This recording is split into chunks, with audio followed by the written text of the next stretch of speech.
जब झोंका तेज हवाओं का कुछ सोच के धीमे गुजरा था, जब तपते सूरज का चेहरा ऊदी चादर में लिपटा था, जब सूखी मिट्टी का सीना सांसों की नमी से जागा था, हम लोग उस शाम इकट्ठे थे।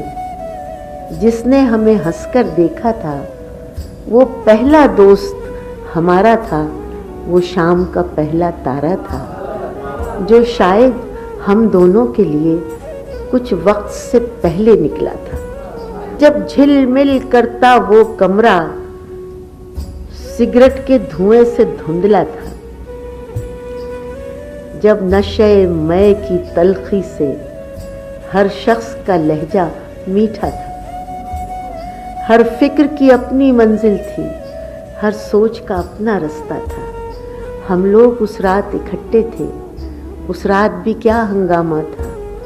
मैं महवे मदाराते आलम और तुमको ज़ौक़े तमाशा था। मौज़ूए सुखन जिस पर हमने राय दी थी और सोचा था, दुनिया की बदलती हालत थी, कुछ आबो हवा का किस्सा था। जब सब लोगों की आंखों में कमरे का धुआं भर आया था, तब तुमने खिड़की खोली थी, मैंने पर्दा सरकाया था।